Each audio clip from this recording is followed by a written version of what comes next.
Shalom Aleihim dan Assalamualaikum untuk semua teman-teman di seluruh Indonesia. Dalam video pertama seri Menjawab Islam dalam 5 menit, kita akan menjawab pertanyaan Muslim tentang Yohanes 17 ayat 3. Apakah benar Yesus Kristus ini cuma utusan dan satu-satunya Allah yang benar hanyalah Allah Bapa saja? Mari kita menjawab Muslim dalam 5 menit. Sekarang kita baca Yohanes 17 ayat 1-5 secara utuh, supaya Anda tahu konteks daripada kalimat ini. Jangan seperti Muslim membacanya, sukanya potong-potong ayat kayak iblis, ya.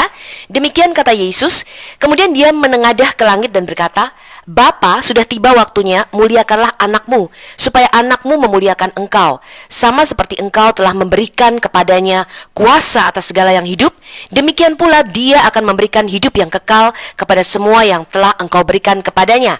Ingat di sini ya, Yesus menyapa Allahnya dengan Bapa dan dia menyebut dirinya anak. Dan Yesus mengakui bahwa dia juga dapat memberikan hidup yang kekal. Dan inilah hidup yang kekal itu, yaitu bahwa mereka mengenal engkau, satu-satunya Allah yang benar, dan mengenal Yesus Kristus yang telah engkau utus. Dengar ya, jadi ada dua di sini kalau Anda mau memiliki hidup yang kekal. Karena baik Bapa maupun anak, kedua-duanya memberikan hidup yang kekal. Aku telah mempermuliakan engkau di bumi dengan menyelesaikan pekerjaan yang engkau berikan kepadaku untuk melakukannya. Oleh sebab itu ya Bapa, permuliakanlah aku padamu sendiri dengan kemuliaan yang kumiliki di hadiratmu sebelum dunia ada. Jadi Yesus sudah ada di hadirat Bapa sebelum dunia dijadikan. Pertanyaannya adalah apakah Muslim dan Quran mengenal siapa Allah yang benar? Allah Subhanahu wa Ta'ala bukanlah Yodevave atau Yahweh Tuhan kita di dalam Alkitab. Mereka tidak mengenal Yesus sebagai Mesias atau Al-Masih, yaitu Sang Anak Allah. Siapakah satu-satunya Allah yang kekal? Tuhan yang sejati hanyalah Allahnya Abraham, Ishak, dan Yakub.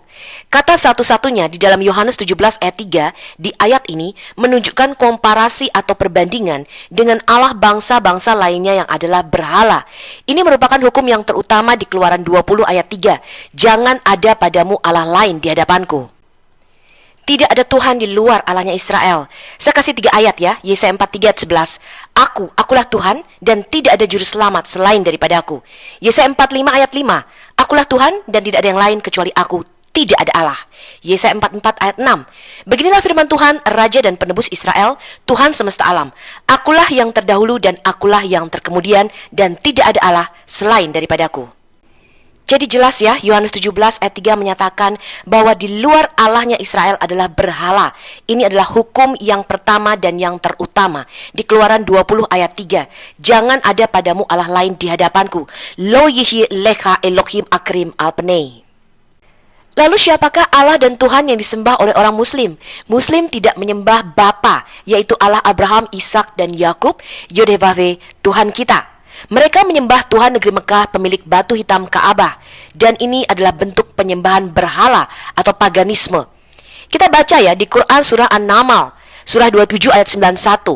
Aku dalam kurung Muhammad hanya diperintahkan untuk menyembah Tuhan negeri ini dalam kurung Mekah, yang telah menjadikannya suci dan kepunyaannya lah segala sesuatu. Dan aku diperintahkan supaya aku termasuk orang-orang yang berserah diri. Kemudian di dalam Quran surah Quraisy, surah 106 ayat 3. Maka hendaklah mereka menyembah Tuan atau Tuhan atau Rob, pemilik rumah ini dalam kurung Ka'bah. Jadi jelas Muslim menyembah Allah dan Tuhan yang berbeda, bukan Tuhan yang ada di dalam Alkitab kita. Jadi orang Kristen tidak pernah tidak mengakui kalau Yesus Kristus adalah utusan ataupun seorang rasul. Tetapi Yesus Kristus bukanlah utusan atau rasul dari kalangan manusia. Dikatakan di dalam Ibrani 3 ayat 1, sebab itu hai saudara-saudara yang kudus, yang mendapat bagian dalam panggilan sorgawi, pandanglah kepada rasul dan imam besar yang kita akui, yaitu Yesus. Jadi orang Kristen mengakui Yesus adalah utusan. Tetapi utusan yang seperti apa? Di dalam Galatia 4 ayat 4 kita membaca, tetapi setelah genap waktunya, maka Allah mengutus anaknya yang lahir dari seorang perempuan dan takluk kepada hukum Taurat. Jadi jelas Yesus adalah sang firman Allah yang ada di dalam diri Allah, yaitu anak tunggal Allah yang diutus Bapa ke dalam dunia. Dia adalah utusan yang berasal dari dalam dirinya sendiri, yaitu anaknya yang tunggal, Tuhan kita. Jadi jelas yang membedakan Yesus dengan rasul-rasul lainnya adalah asal-usulnya, yaitu Sang Firman yang keluar dari diri Allah, yang satu hakikat dengan Allah. Di dalam Yohanes 8 ayat 42 dikatakan, sebab aku keluar dan datang dari Allah, dan aku datang bukan atas kehendakku sendiri, melainkan dialah yang mengutus aku. Yohanes 16 ayat 28, aku datang dari Bapa, dan aku datang ke dalam dunia. Aku meninggalkan dunia pula dan pergi kepada Bapa. Jadi dia yang adalah firman kembali menjadi firman. Kemudian Yohanes 16 ayat 27, aku datang dari Allah. Jadi jelas ya, Yesus tidak sama dengan Muhammad, apalagi rasul-rasul lainnya teman-teman. Karena Yesus telah turun dari surga. Jadi dia adalah kalimatullah al-Qoha ila Maryam. Dia adalah firman Tuhan yang diturunkan di dalam rahim Maria. Yohanes 6 ayat 38, Yesus menyatakan dengan jelas, sebab aku telah turun dari surga bukan untuk melakukan kehendakku, tetapi untuk melakukan kehendak Dia yang telah mengutus aku.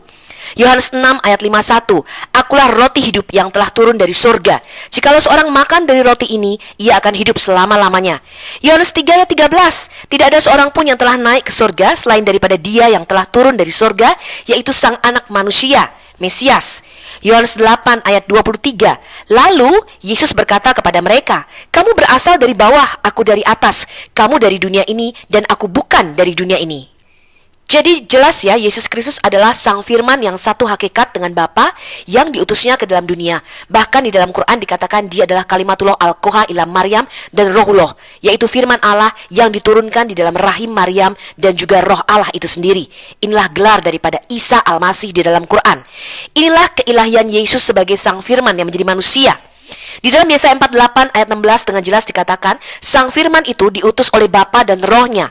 Mendekatlah kepadaku, dengarlah ini. Dari dahulu tidak pernah aku berkata dengan sembunyi, dan pada waktu hal itu terjadi, aku ada di situ. Dan sekarang Tuhan Allah Adonai Yahweh mengutus aku dengan Rohnya. Yesus adalah Sang Firman Allah yang satu hakikat atau satu esensi dengan Bapa itu sendiri. Di dalam Yohanes 10 ayat 30, aku dan Bapa adalah satu. Kemudian Matius 21 ayat 33 sampai 46, perumpamaan penggarap kebun anggur. Yesus menyatakan dengan jelas bahwa kalau dahulu para nabi atau hamba-hamba itu diutusnya, tetapi pada zaman akhir ini Sang Anak itu sendirilah yang diutusnya masuk ke dalam dunia. Ibrani 1 ayat 1 sampai dengan 2. Setelah pada zaman dahulu Allah berulang kali dan dalam berbagai cara berbicara kepada nenek moyang kita dengan perantaraan nabi-nabi, ini adalah rasul-rasulnya yang diutusnya, maka pada zaman akhir ini Ia telah berbicara kepada kita dengan perantaraan anaknya yang telah Ia tetapkan sebagai yang berhak menerima segala yang ada. Dan oleh Sang Anak, oleh Sang Firman ini, Allah telah menjadikan alam semesta. Sampai jumpa pada video berikutnya. Semoga Anda suka video menjawab Islam dalam 5 menit. Shalom Aleichem.